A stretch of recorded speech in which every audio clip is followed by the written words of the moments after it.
சாய்ராம். சாய்ராம், நம்ம சாய் குடும்பத்தில் இருக்கவங்க எல்லாருமே நம்ம சேனலை சப்ஸ்கிரைப் பண்ணிக்கோங்க. பக்கத்தில் இருக்க நோட்டிஃபிகேஷன் பெல் ஐக்கானையும் கிளிக் பண்ணிக்கோங்க. நம்ம டெய்லி அப்டேட் பண்ணுற வீடியோஸ் நீங்கள் மிஸ் பண்ணாமல் பார்க்க முடியும். ஜெய் சாய்ராம். என் அன்பு குழந்தையே, உன் வேண்டுதல்கள் யாவும் நிறைவேற்றப்படும். பொறுமை, நம்பிக்கை மட்டும் உன் உள்ளத்தில், உன்னிடத்தில் இருக்க வேண்டும். என் நாமத்தை உச்சரிப்பவர்களுக்கு நான் எப்பொழுதும் ஆசீர்வதிப்பேன். அந்த வாய்ப்பு உனக்கும் கிடைத்துள்ளது. தப்பவிட்டு விடாதே. நீ பட்ட கஷ்டத்திற்கான பலன் இன்னும் சற்று காலங்களில் கிடைத்துவிடும். உன் வீட்டில் விளக்கு ஏற்றிவிட்டு இனி எல்லாம் நல்ல காலமே. மகிழ்ச்சியாக இரு. உன் சாயப்பா கூறுகிறேன். உன் துயர் நீக்க உன் இல்லம் தேடி வருகிறேன். உன் கவலை மறந்து கடமையை செய். பலனை நான் தருவேன். அந்த பலனில் நீ பட்ட கஷ்டங்கள் அனைத்திற்கும் விடையை காண்பாய். உன்னை எதற்காக பிறர் விட்டு சென்றார்கள் என்ற அர்த்தத்தை கூட உன்னால் அதில் முழுமையாக உணர முடியும். ஏனென்றால் பல வெற்றிகள் லட்சக்கணக்கான கேள்விகளுக்கு விடை கொடுக்கும் என்பது இந்த உலகத்தின் தீர்க்கமான நியதி. அப்படி இருக்கும் பொழுது நிச்சயமாக உனக்கு ஒரு வெற்றி கிடைத்து உன்னுடைய கேள்விகளுக்கு எல்லாம் விடை கிடைத்து விடாதா என்ன? நிச்சயமாக கிடைக்கும். என்னுடைய சிலை உனக்கு ஆறுதலை தருவது போல் நீ உணர்ந்தால் உனக்கு முடிவில்லா ஆனந்தத்தையும் அமைதியையும் நான் தரப்போகிறேன் என்ற அர்த்தம். உன் கண்களில் இனி ஒரு சொட்டு கண்ணீர் கூட வரக்கூடாது. வரவும் விடமாட்டேன். ஏனென்றால் என்னுடைய பிள்ளை என்றுமே கவலைப்படக்கூடாது. யாராலும் விதியை வெல்ல முடியாது. விதியை அனுபவித்துதான் ஆக வேண்டும்.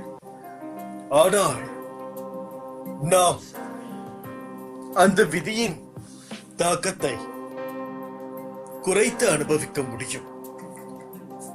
நான் அதற்காக தான் உங்கள் அருகே வந்திருக்கிறேன். உங்கள் விதியின் தாக்கத்தை கட்டுப்படுத்துவதற்கு. நம்மை சுற்றி எப்பொழுதுமே உள்ள மனிதர்கள் தாங்கள் என்ன நினைக்கிறார்கள் என்பதை புரிந்து கொள்ள வேண்டும். ஏனென்றால் அதற்குண்டான தாக்கம்தான் நம்முடைய உடம்பிலும் வந்து சேரும். வாழ்க்கையில் பலங்கள் எவ்வளவு இருந்தாலும் தாங்கக்கூடிய சக்தி இருந்தால் மட்டுமே நம்மால் மேலும் மேலும் போராட முடியும் இந்த உலகத்தில். எனது பிள்ளைகள் மீது நிஜமான அன்பு கொண்டவன் நான். என் பிள்ளைகளை கஷ்டங்களில் இருந்தும் கவலைகளில் இருந்தும் கை தூக்கி விடவே நான் அவதரித்தேன். உன்னை தேற்றுவதற்காகவும் உதவிகள் செய்வதற்காகவும் இதோ நான் உன்னோடுதான் இருக்கிறேன். இப்போது நீ மெல்ல மெல்ல தளர்ந்து விட்டாய். வாழ்க்கையின் மீதிருந்த நம்பிக்கையும் குறைந்து விட்டது. சுற்றி இருப்பவர்களை பார்த்தால் எரிச்சலும் கோபமும் வருகிறது. கர்மா என்று எடுத்துக்கொள்ளவும் முடியவில்லை, விதி என்று தள்ளிவிடவும் முடியவில்லை என்ற பரிதவிப்பிலேயே ஒவ்வொரு நாளையும் நகர்த்தி வருகிறாயே. நீ இன்னும் சற்று காலத்திற்கு சகித்துக்கொள். நம்பிக்கையுடன் இரு. என்னை நம்பி சரணடைந்தவர்கள் யாராக இருந்தாலும் அவர்களுக்காக என் உயிரை கொடுப்பவன் நான். உன் மனம் பாரம் என்று நீ நினைக்கும் நேரத்தில் நான் உன் சாய் தேவா இல்லை என்ற நினைப்பை ஏற்படுத்திக் கொள்ளாதே. உங்கள் கண்களுக்கு நான் ஒற்றை ரூபத்தில் தெரிந்தாலும் என் உயிரில் பாதிதான் என் பிள்ளைகள். உங்கள் அனைவரின் இதயத்தில் ஆத்மாவாக உள்ளேன். சில நேரம் இது ஏன் இதை மாற்ற வேண்டும் என்ற எண்ணத்தை உனக்குள் உணர வைப்பேன்.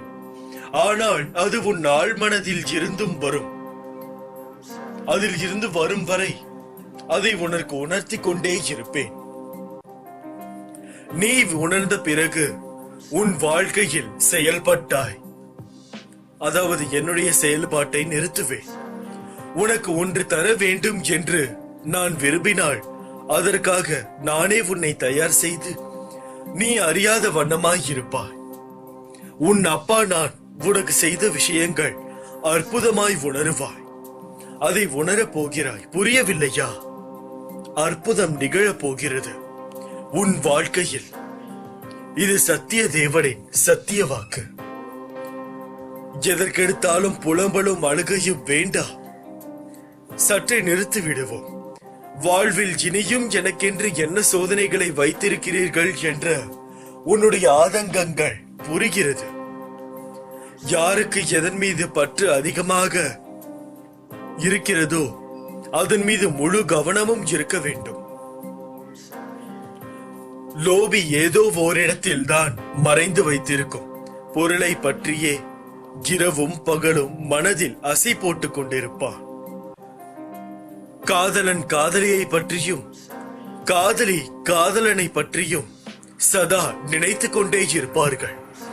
இதே போல்தான் என்னை எப்போதும் மனதில் அதே ஏக்கத்தோடும் தவிப்போடும் தேடும் மனநிலை உங்களுக்கு வர வேண்டும்.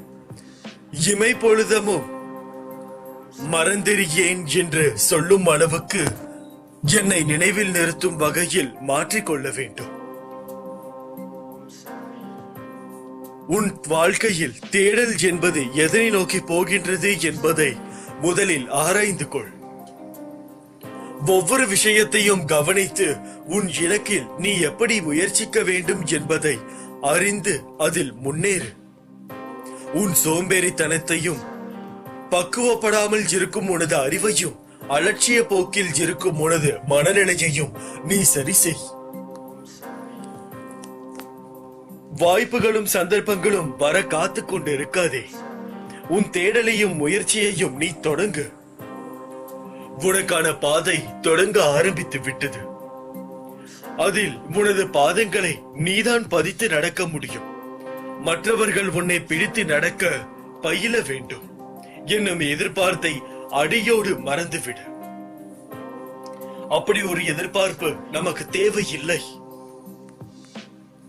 முதலில் உன் தேடல் ஆரம்பித்தால்தான் உனக்கான தேடல் எப்படிப்பட்டதாய் இருக்க வேண்டும் என்பது உனக்கு தெரியும்.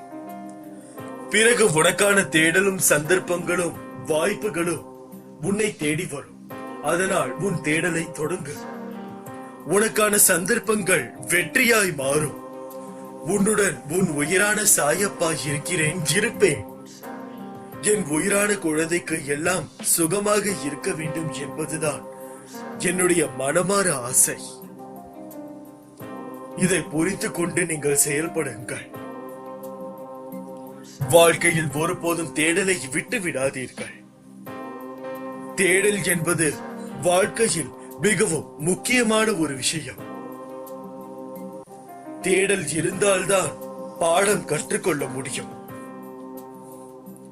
நீ மேன்மேலும் வளர்ந்து வளர்ச்சி அடைய போகிறாய். வெறுத்தவர்களோ, யார் யார் உன்னை உதாசீனப்படுத்தினார்களோ, யார் யார் உன் நம்பிக்கையை கெடுத்தார்களோ அவர்களை நினைத்து கவலைப்படாமல் இரு. அவர்களை போய் பார்க்கலாம் என்று கூட உனக்கு சில இடத்தில் தோன்றும். ஆனால் அது வேண்டாம். அதை பார்த்தால் ஒரு சில நினைவுகளும் அவர்கள் உங்களை கஷ்டப்படுத்தியதும் தான் உங்களுக்கு ஞாபகம் வருமே தவிர நல்ல காலம் அல்ல. அது உங்களுடைய தேடலை சற்று தடுத்து நிறுத்திவிடும். ஆகையால் அந்த தவறை நீங்கள் ஒருபோதும் செய்யாதீர்கள். 2 நிமிடம் அந்த நேரத்தில் என்னை பற்றி யோசியுங்கள். நான் பார்த்து கொள்கிறேன் என்று உங்களிடம் வாக்களித்ததை மனதில் வைத்துக் கொள்ளுங்கள். நிச்சயமாக உங்களுடைய வாழ்க்கை மற்றும் அவர்களுடைய வாழ்க்கை முடியும் முன்னர் ஒரு முறையாவது உங்களை சந்திக்க வைப்பேன்.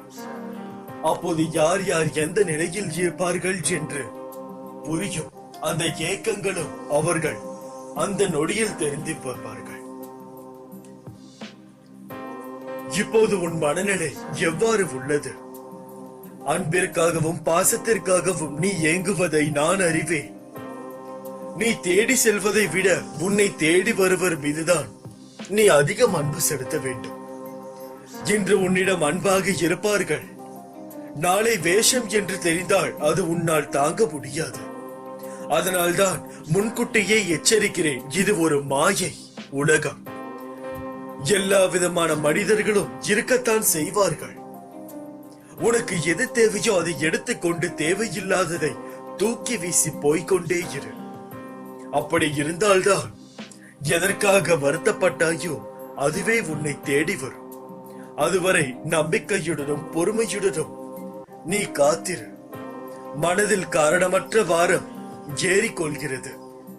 மனம் கடந்த கால பிரச்சனைகள் சிக்கிக் கொள்ளும் போது இயல்பாகவே அனுபவிக்க வேண்டிய சந்தோஷங்களை இழந்து விடுகிறது.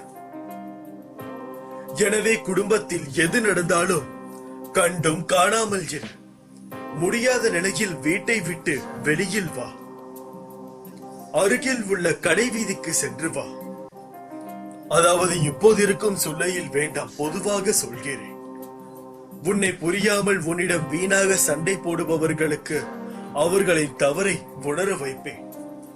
வாக்குவாதம் ஒருபோதும் வேண்டாம். வாக்குவாதம் செய்வதால் அதை கேட்பவர்களின் மனம் தடுமாறுமே தவிர அவர்களுடைய எண்ணம் நீங்காது ஒருபோதும். பொறுமையாக இரு. அவர்களுக்கென்று ஒரு சூழ்நிலை நிச்சயமாக வரும். அந்த சூழ்நிலையில் அவரை அதை உணர வைப்பேன். அதுதான் என்னுடைய வேலை. உன் மனதில் கோபம், ஆதங்கம், வெறுப்பு என எல்லா சுமைகளையும் சுமந்து கொண்டு ஏன் இப்படி நிம்மதியை இழக்கிறாய்? ஒரு நிமிடம் உன் மனதை அமைதிப்படுத்த போராடுகிறாய். உன்னை அழுத்தும் அனைத்தையும் நான் அறிவேன். நான் உன் மனதிலும் உன் உலகத்திலும் உனக்காக வாழ்கிறேன். எப்படி வெறுமையாய் நின்று கொண்டிருப்பேன்? உன் மனம் கொதிக்கின்றது. உன் மனதில் ஓடும் எதிர்மறை எண்ணங்கள் உன்னை வலுவிழக்க செய்கிறது. மனதில் பலம் இல்லாமல் தவிக்கிறாய். உன் மனதில் உள்ள குமுறலை நான் அறிவேன். ஏன் எனக்கு இவ்வளவு கஷ்டம் என்கிறாயே? கஷ்டம் யாருக்குதான் இல்லை? படைத்து காக்கும் இறைவனுக்கும் கஷ்டம் இருக்கிறது. நீ முந்தைய கர்ம வினையால் அவதிப்படும் போது, என் நாமத்தை உச்சரிக்கும் போது யாகத்தில் எரிகின்ற தீ போல் உன் கர்ம வினைகள் எரிந்துவிடும். என் நாமமே உனக்கு பாதுகாப்பு கவசமாய் இருக்கும். வேற எதுவும் உன்னை தீண்டாது. முட்களால் குத்தி காயப்பட்டு உன் பாதம் இனிமேல் மலர்பாலம் நடக்கப் போகிறது. நீ ஒரு காரியத்திற்காக போகிறாய் என்றால் உனக்கு முன்னரே சென்று உன் தேவையை பூர்த்தி செய்து காரியத்தை முடித்து வைத்திருப்பேன். அதனால் நீ மகுடமாய் உயரப்போகும் காலம் வந்துவிட்டது. நீ தேடி அலைந்தது எல்லாம் இனி உன் கையில் வந்து சேரும். அதனால் நீ எதற்கும் கலங்காதே. உன்னில் நிச்சயம் வெற்றி என்ற தீபத்தை நான் ஏற்றுவேன். மேன்மை நிச்சயமாக உண்டாகும். துன்பம் வந்த நேரத்தில் ஒரு நன்மை விரும்பி நல்ல ஆலோசனையை சொல்பவர் யாராயினும் அவர்கள் இறைவனின் வடிவங்களே. இறைவனின் சங்கல்பம் இல்லாமல் அவர்கள் அந்த நம்மை ஒன்றை சொல்ல மாட்டார்கள். இவ்விஷயத்தை அனைவரும் நன்கு நினைவில் இருத்திக் கொள்ளுங்கள். இறைவனின் சங்கல்பம் இல்லாமல் அவர்கள் அந்த நன்மை ஒன்றை சொல்ல மாட்டார்கள். ஆகையால் அப்படிப்பட்டவர்கள் கூறும் இதமானவற்றை தள்ளிவிட வேண்டாம், கேட்டு கடைபிடிக்க வேண்டும். துன்பம் வராமல் இருக்காது, வரும். வந்த போது நிலைமையை இன்னும் மோசமாக்கலாகாது. நல்லவற்றை கூறுபவர்களின் பேச்சை ஏற்று பின்பற்ற வேண்டும். அப்போதுதான் மேன்மை உண்டாகும். நம் வாழ்க்கையில் மேன்மை இருந்தால்தான் வாழ்க்கையில் உயர முடியும். உன் மனம் என்பது இப்போது கனந்த அமைதியுடன் இருக்கிறது. சில நிகழ்வுகளின் வெளிப்பாடு உன் மனதை பாதித்து இப்படி நொறுங்கி போய் உள்ளாய். அதை சரி செய்ய நான் இருக்கிறேன். உன்னை மறந்து விட்டேன் என்று மட்டும் நினைக்காதே. என் உயிர் நீ. உன்னை எப்படி மறப்பேன்? விரைவில் அனைத்தும் மாறி இனி எல்லாவற்றிலும் நீ வெற்றி காண்பாய். எதிரியை அழிக்க வேண்டும் என்ற எண்ணம் வந்ததே, அந்த எண்ணத்தையும் அந்த எண்ண உணர்வையும் அழியுங்கள். வாழ்க்கை ஆனந்தமாகும். உனக்கு இன்னும் சில விஷயங்கள் புரியாதவையாக உள்ளன. நீ மலை போல நினைத்திருக்கும் பிரச்சனைகள் எல்லாம் நான் ஏற்கனவே தீர்த்து விட்டேன். எத்தனை முறை சொன்னாலும் நீ அந்த பயத்திலேயே இருப்பதால் தீர்த்த பிரச்சனையை தீர வேண்டும் என தொடர்ந்து வேண்டிக் கொண்டிருக்கிறார். பிரச்சனை என்று வந்துவிட்டால் ஓரடியாக பயந்து விடுகிறார். இதை இப்போதே விட்டுவிடு. இனி வரப்போவதெல்லாம் மிகவும் நல்ல நேரங்கள், நல்ல காலங்கள். வாழ்வில் எதையெல்லாம் நீ நிரந்தரம் என நினைத்துக் கொண்டிருந்தாயோ அவையெல்லாம் நிதர்சனம் இல்லாத பொய்கள் என்பதை புரிந்து கொள்ளதே மிகப்பெரிய பாடம். ஏனென்றால் இப்பொழுது இருக்கும் இந்த உலகத்தில் ஒரு மனிதன் பிற மனிதர்களோடு பழகும் போது அவர் எந்த எண்ணத்தில் பழகுகிறார்கள் என்பது அந்த மனிதனுக்கு தெரியாது. வெளி உலகத்தில் உள்ள மனிதர்களை பற்றி தெரியாமல் அந்த மனிதனும் தன்னை பற்றிய உண்மைகள் அனைத்தையும் கூறிவிடுவார். ஆனால் கேட்டுக்கொண்டிருக்கும் பிற மனிதர்கள் வேறொரு இருந்து சொல்லி அதை கேலி செய்து சிரித்துக் கொண்டிருப்பார். ஆகையால் அனைத்து மனிதர்களையும் சமமாக பார்க்க கற்றுக்கொள். ஆனால் அனைவரும் ஒரே மனோதிடம் உடையவர்கள் என்று எண்ணாதே. உன்னுடைய சோகத்தை கேட்டு உன் கண்ணை துடைப்பது போல் துடைத்து வெளியே சென்று அதை சொல்லி கேலி செய்பவர்களும் இருக்கிறார்கள் இந்த உலகத்தில். அதே சமயம் உன்னுடைய சோகத்திற்காக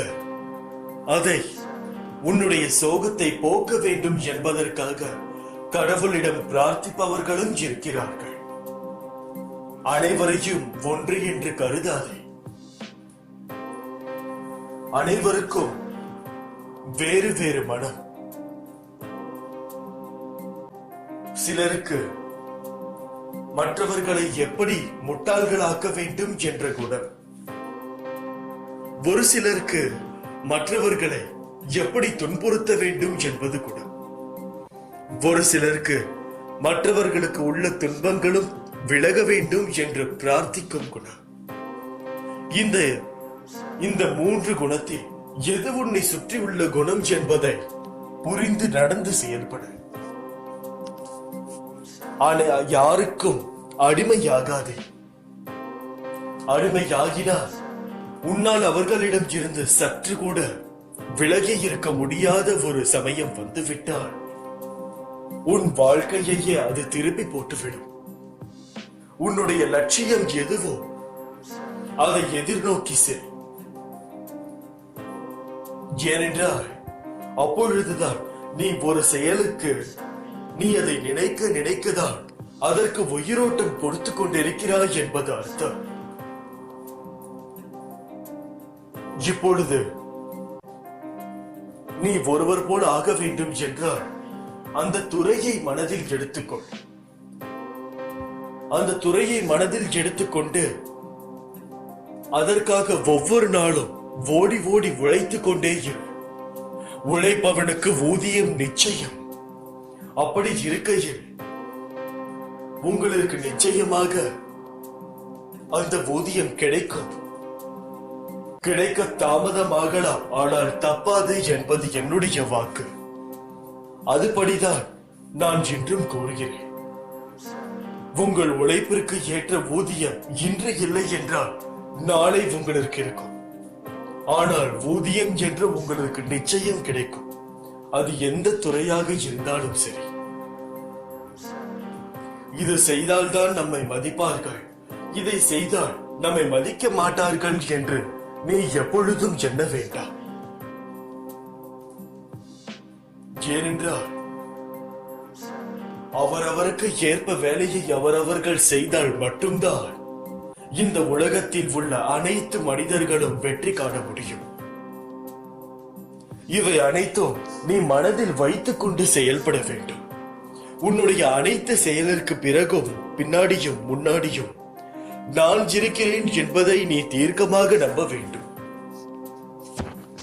அப்பொழுதுதான் உன்னால் முழு வீச்சுடன் அதில் களமிறக்க முடியும். ஒரு செயலை செய்வதற்கு முன்பே இது வெற்றி அடையுமா அடையாதா என்ற எண்ணமே வேண்டாம்.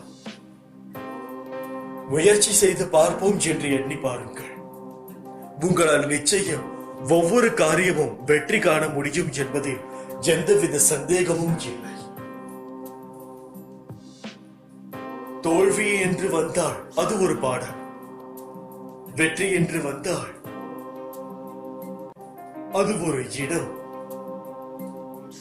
அவ்வளவுதானே தவிர இதில் அடித்தளமாக இருப்பது முயற்சி மட்டுமே. அந்த முயற்சியை நாம் ஒவ்வொரு நிமிடமும் ஒவ்வொரு நொடியும் போட்டுக்கொண்டே இருக்க வேண்டும்.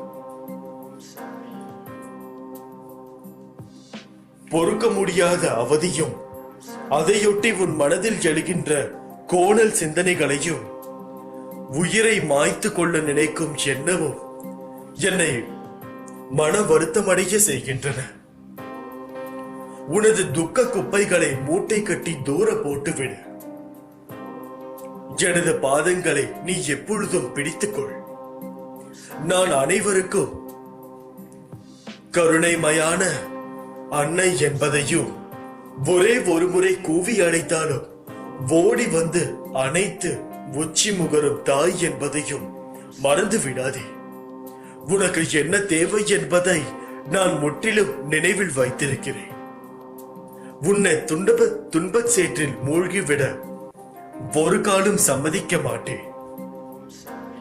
உனது துக்கம் நிச்சயமாகவே மகிழ்ச்சியாக மாறும். உனது வாழ்க்கை சீர்படும் காலம் விரைவில் வரும். இதற்கு முன்னால் நீ கடந்து வந்த கடினமான பாதைகளை சற்று நினைத்து பார். அதில் எல்லாம் உன்னை தூக்கி சுமந்து காப்பாற்றி வந்தேன். இனியும் அப்படியே உன்னை காப்பாற்றுவேன். உனக்கு சோதனையாக தெரிகிற இந்த காலத்தை மனதில் வைத்துக் கொள்ளாதே.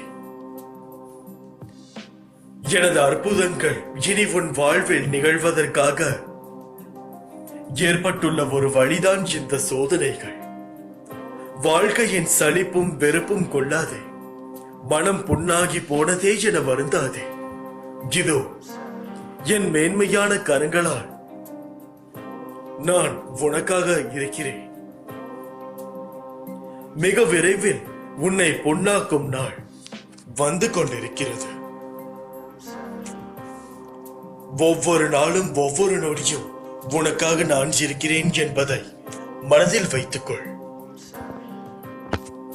எந்த ஒரு காரியத்திலும் சலிப்பு வேண்டாம், வெறுப்பும் வேண்டாம். முழு மனதோடு செய்யுங்கள். வெற்றி நிச்சயம். உங்களுடைய அனைத்து செயல்களிலும் நான் இருக்கிறேன் என்பதை மனதில் வைத்துக் கொள்ளுங்கள். என் பரிபூரண அன்பும் ஆசீர்வாதமும் அன்பும் பெற்ற என் செல்ல பிள்ளை நீ. உன் வாழ்க்கையில் வெற்றி என்ற தீபத்தை நான் நிச்சயமாக ஏற்றுவேன் என்பதை முழு மனதுடன் நினைவில் வைத்துக்கொள். உன் வாழ்க்கையில் வசந்த காலங்களோ வருவது உறுதி. உன் தாயாகவும் தந்தையாகவும் உன்னை எப்பொழுதும் நினைவில் நிறுத்திக் கொண்டு காப்பேன். இது சத்தியமாக நடக்கும். வாழ்க்கையில் எல்லாவற்றிற்கும் உணர்ச்சி வசப்படுதல், அழுதல் ஆகியவைகளால் உனக்கு எந்த வகையிலும் அது உதவி செய்யாது.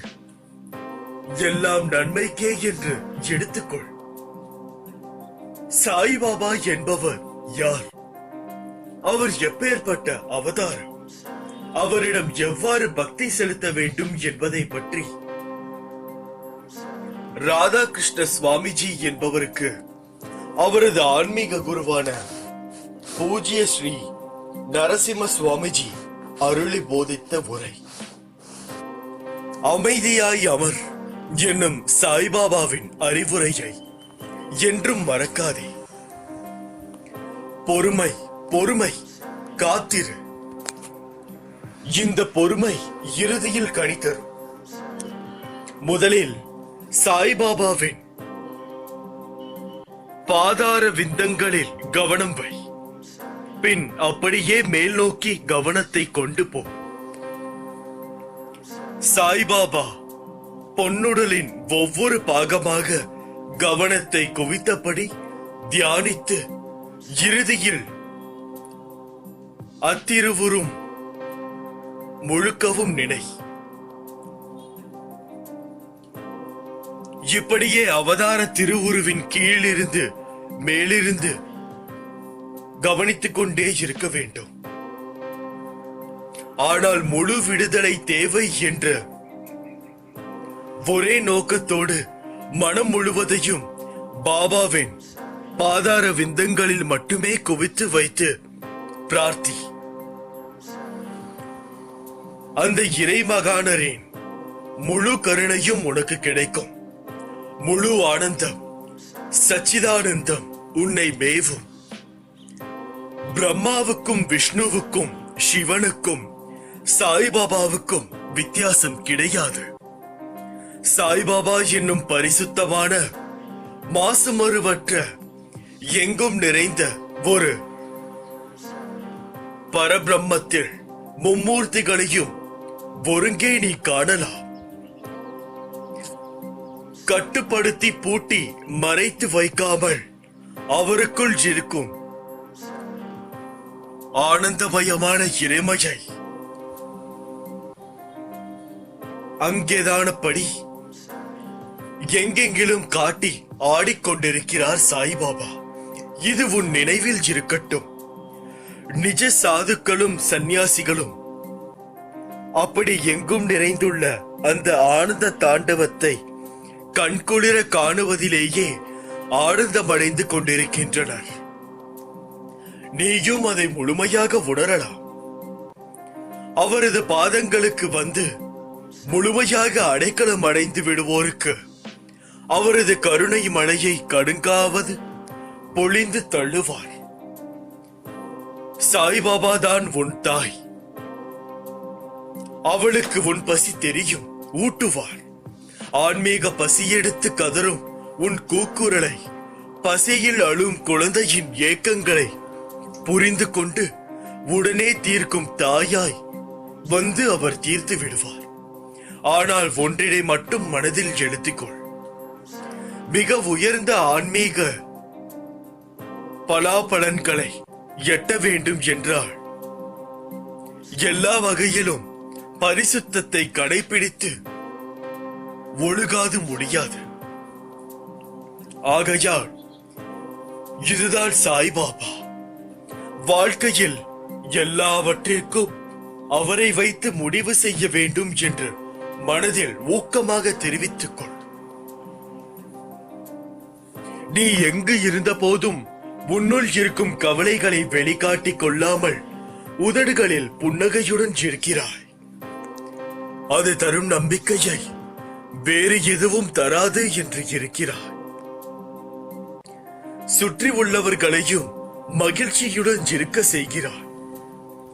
விடியலுக்காக காத்திருக்காமல் சுற்றியுள்ள மற்றவர்களின் விடியலுக்காக துணையாக இருக்கிறார்.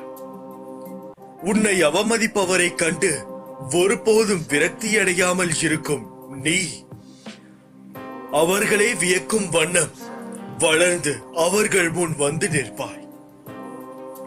என் கண்மணியே, என் கருணை பார்வை உன் மீதே எப்போதும் இருக்கிறது. பயமின்றி உன் இலக்குகளை நோக்கி போய்கொண்டே இரு. என்னை வணங்கும் உன்னை நான் எப்போதும் கைவிட மாட்டேன். கவலைப்படாதே, நீ கேட்ட வாழ்க்கையை நிச்சயம் உனக்கு தருவேன். அந்த வாழ்க்கை தானாகவே உன்னிடம் வந்து சேரும். இது சத்தியம். உன் காத்திருப்பு என்றும் வீண் போகாது. உனக்கானதை நிச்சயம் உன்னிடத்தில் கொண்டு வந்து சேர்ப்பேன். உனக்கானதை நான் படைத்து விட்டேன். அது உனக்கு மட்டுமே சொந்தம். கவலைப்படாமல் சந்தோஷத்துடன் இரு. நான் உன்னிடம் பல தடவை சொல்லிவிட்டேன். நான் உன் கனவில் தோன்றி கூறியது அனைத்தும் உண்மை என்று. ஏனோ நீ தடுமாறிக்கொண்டு இருக்கிறாய். கஷ்டங்கள் வருவது எல்லாம் சகஜம். ஆனால் நீ அதில் நான் கூறியதை நினைவில் கொண்டு இருந்தால் உன் கஷ்டத்தை நானே தீர்ப்பேன். உனக்கான பொருள் உன்னிடம் வரும். நான் அதை முடிவு செய்து விட்டேன். இனி யாராலும் அதை மாற்ற முடியாது. உன் கைக்கு வர தாமதமாகுமே தவிர நான் எழுதியதை மாற்றி எழுத எவராலும் முடியாது. என் பூஜையின் மட்டுமே கவனத்தை செலுத்து. உன்னை சுற்றி உள்ள பிரச்சனைகளை நான் பார்த்துக் கொள்கிறேன். உன்னை சுற்றி இருப்பவர்கள் திடீரென தாழ்ந்து போகும் போதும் விழும்போதும் அழும் போதும் அது அவர்கள் கர்மாவினால் வந்தது என்பதை உணர்ந்து அமைதியாக இரு. எதை பார்த்தும் நீ பயப்படாதே. நான் எதுவரை உன் அசைக்க முடியாத நம்பிக்கையாக இருக்கிறேனோ அதுவரை உனக்கு எந்த தீங்கும் வராது. உனது கரங்கள் கால்கள் திடப்படுத்தப்படும். உன்னை நம்பி வருபவர்கள் யாராக இருந்தாலும் மனப்பூர்வமாக உதவி செய். திரும்ப வரும் என பலனை எதிர்பார்க்காதே. உன்மேல் பொறாமை உள்ளவர்களை பார்த்தும் உனக்கு விரோதமாக பேசித் திரிப்பவர்களை பார்த்தும் நீ பயப்பட தேவையில்லை. என்னை மீறி ஒரு தூசியும் உன்னை நெருங்க முடியாது. எப்போதும் திருப்தி உள்ளவனாக இரு. சஞ்சலத்திற்கோ கவலைக்கோ எப்போதும் இடம் கொடுக்காதே. நீ துவாரகமாயின் குழந்தை. துவாரகமாயின் நிழலில் வாழ்பவர் சுகத்தையும் சாந்தியையும் அளிக்கும் சிம்மாசனத்தில் உட்கார்ந்தவர் ஆகிறார். உன்னை நினையாமல் ஒரு நொடியும் கழிவதில்லை. நான் உன்னை பார்த்துக் கொண்டே இருக்கிறேன். ஒவ்வொரு நிமிடமும் ஒவ்வொரு நொடியும் ஒருவன் என் நாமத்தை அன்புடன் உச்சரிப்பானாகிய நான் அவனுடைய ஆசைகளை பூர்த்தி செய்து அவனுடைய பக்தியை அதிகப்படுத்துவேன். தெய்வீக பாதையில் செல்லும் போது தடைகள் வருவது தெய்வம் உன்னை சோதிப்பதற்காக அல்ல, பக்கவளமாயிருந்து உன்னை ஜெயிக்க வைப்பதற்காக என்பது மறவாதே. பெறுவதற்கு மிகச் சிறந்த வழி கொடுத்தாலே ஆகும். தட்சிணை கொடுத்தால் என்பது வைராக்கியத்தை வளர்க்கிறது. அதன் மூலம் பக்தி ஞானம் இவற்றை விருத்தி செய்கிறது. ஒன்றை கொடுத்து 10 திரும்பி பெறுங்கள். நிச்சயமாக உங்களுக்கு கிடைக்க வேண்டியது கிடைக்கும். உன் நம்பிக்கை என்றுமே வீண் போகாது. படைத்தவனுக்கு தெரியும் உன்னால் எவ்வளவு பாரம் சுமக்க முடியும் என்று. ஆகவே நீ தளர தேவையே இல்லை. ஏனென்றால் என்னுடைய பிள்ளையாக இருந்து கொண்டு இதை எதையும் நீ செய்ய தேவையில்லை. எவன் ஒருவன் என்னை முழு மனதுடன் நேசிக்கிறானோ அவனை எந்த நேரத்திலும் எந்த இடத்திலும் என்னுடைய பக்தியை முழுமையாக பெறுவான் என்பதில் எந்தவித சந்தேகமும் இல்லாமல் நான் உங்களுக்கு வாக்களிக்கின்றேன்.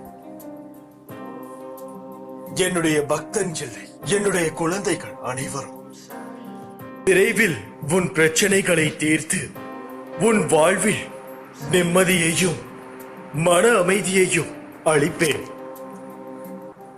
கவலைகள் விலகும். சாய் தர்பாருக்கு யார் வேண்டுமானாலும் வரலாம். இங்கு வருவதற்கு எவருக்குமே தடை கிடையாது. சிட்டுக்குருவியின் காலில் நூலை கட்டி இழுப்பது போன்று ஸ்ரீ சாய்பாபாவே அவரின் ஆதீனத்திற்கு உங்களை இழுத்து கொண்டார்.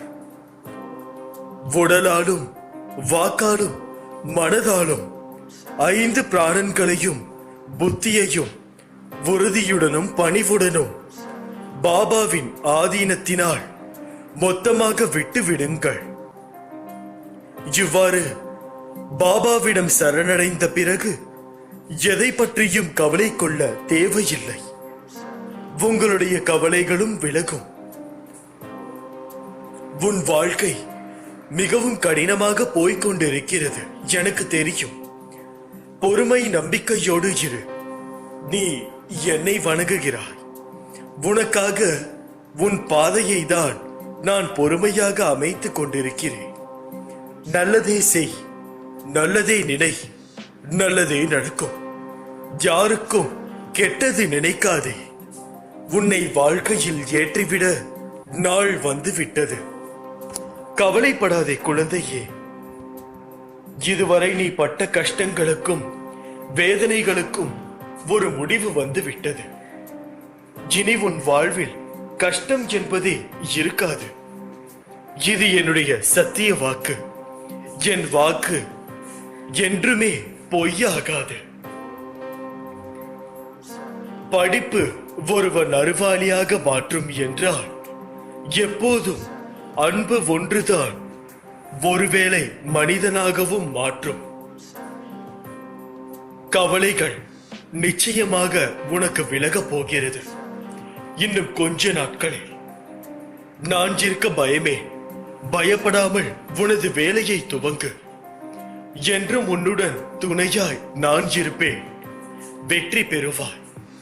துன்பம் வந்த போதும் கூட என் மீது நம்பிக்கை குறைவுபடாமல் இருந்தால் அவர்களுக்கு என் உதவி கண்டிப்பாக கிடைக்கும். கஷ்டம் வரும்போது கலங்காதே. என்னை நினைத்துக்கொள். நான் பார்த்துக் கொள்கிறேன் மகளே. உன்னை வாழ்வில் உயர்த்துவதே எனது கடமை. எதுவாக இருந்தாலும் என்னிடம் சொல்லி செயல்படு. எதுவும் என்னை மீறி நடக்காது. உன்னை வாழ வைப்பது என் பொறுப்பு. மனதே, தைரியத்தை இழந்து விடாதே. என்னிடம் நம்பிக்கை கொள். கலங்குவதால் என்னிடம் இருந்து நீ துவாரகமாகி தூரமாகி விடுகிறாய். என் மேல் நம்பிக்கை இருந்தால் என்னால் உனக்கு முடியாத காரியம் என்று எதுவும் இருக்க முடியாது. யாரேனும் உனக்கு துன்பம் கொடுக்கட்டும், பொறுத்துக்கொள். பின்வரும் இன்பம் பெரிதாக இருக்கும் என்பதை மறவாதே. என்னுடைய வாக்கு வெறும் சொற்கள் அல்ல, பிரம்மதேவன் எழுதும் தலையெழுத்துக்கு சமம். மனிதனுடைய கர்ம வினையின் பலன்களையும் தடுத்து நிறுத்தும் சக்தி வாய்ந்தவை. பயமே தேவையில்லை உனக்கு. ஏனென்றால் நீ இந்த துவாரகமாயின் குழந்தை. உன்னிடத்தில் நான் எல்லாம் எடுத்துக் கொள்வேன். பிறகு 100 மடங்கு பலன் தருவேன். இதுதான் என்னுடைய அன்பான வார்த்தைகள். நான் இங்கே இருக்கும் போது ஏன் பயப்படுகிறாய்? என்னை கூப்பிடு, நான் வருவேன். எந்த லட்சியத்தை அடைய நினைக்கிறாயோ அதை மனதில் கொண்டு செயல்படு. ஒரு நாள் கண்டிப்பாக அது உன்னை வந்து சேரும். அதுவரை எதற்கும் மனதில் கஷ்டப்பட்டு கொண்டிருக்காதே. இருப்பதை கொண்டு சந்தோஷமாக வாழ்ந்து கொள். உனது எண்ணங்களை ஒருநிலைப்படுத்தி நம்பிக்கையோடு உன் கடமைகளை செய். நிச்சயம் நீ எதிர்பார்த்த அளவுக்கு மேல் உன் விருப்பங்கள் நிறைவேறும். ஏனென்றால் அதுதான் உன் சாயின் வார்த்தைகள். உங்கள் மன பிரார்த்தனைகள் எனது காலடியில் வைத்து விடுங்கள்.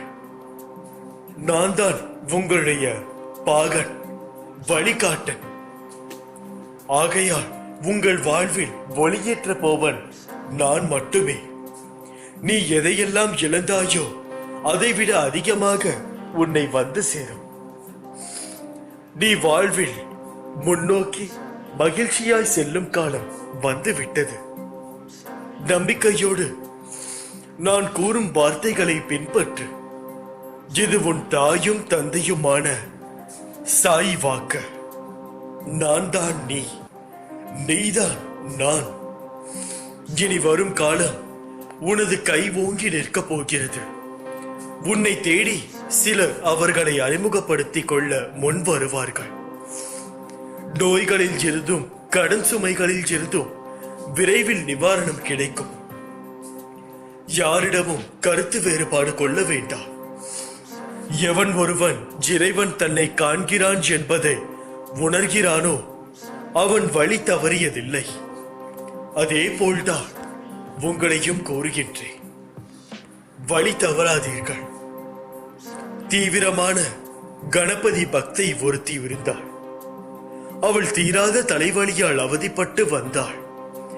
எத்தனை மருத்துவம் பார்த்தும் அவளது தலைவலி நோய் தீர்க்கவில்லை.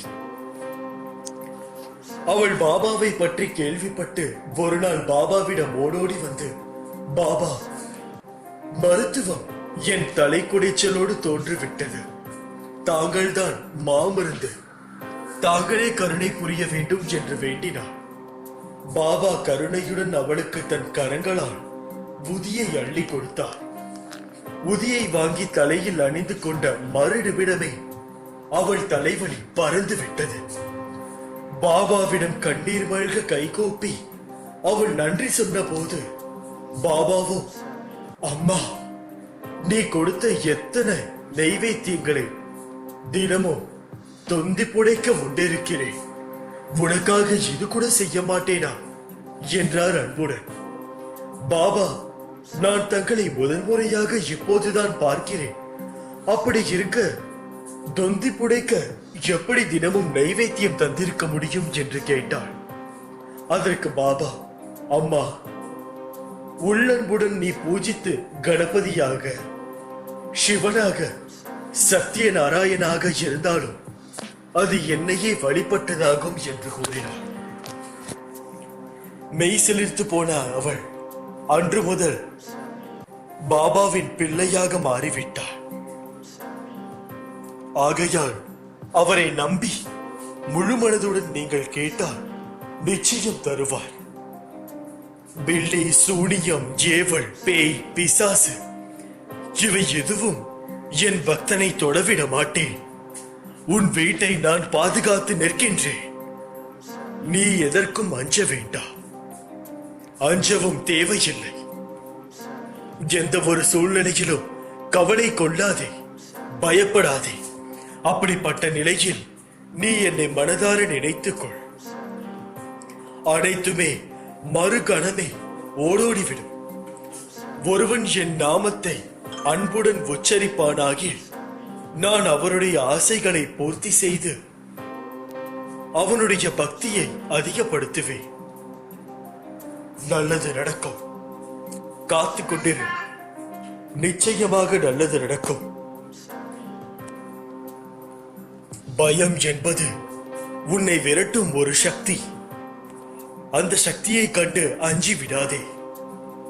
ஏனென்றால் நீ பயப்பட பயப்பட அது உன்னை ஆட்கொள்ளும். நீ என்னுடைய பிள்ளை என்று உரக்க கத்தி சொல், பயம் விட்டு ஒழியும். எந்த ஒரு சாத்தானாக இருந்தாலும் அடக்கடித்து ஓடிவிடும். அப்படிப்பட்ட குழந்தை நீ, இந்த துவாரகமாயின் குழந்தை. துவாரகமாயின் குழந்தைகள் எவரும் வாழ்க்கையில் தோற்றதாக சரித்திரமே இல்லை. அப்படி இருக்கையில் உன்னை மட்டும் தோற்று போக விடுவேனா? நிச்சயம் இல்லை. என் பரிபூரண அன்பும் ஆசீர்வாதமும் அன்பும் பெற்ற என் செல்ல பிள்ளை நீ. இப்படிக்கு உன் சாய் அப்பா அல்லாஹ். ஓம் சாய்ராம். சாய்ராம், நம்ம சாய் குடும்பத்தில் இருக்கவங்க எல்லாருமே நம்ம சேனலை சப்ஸ்கிரைப் பண்ணிக்கோங்க.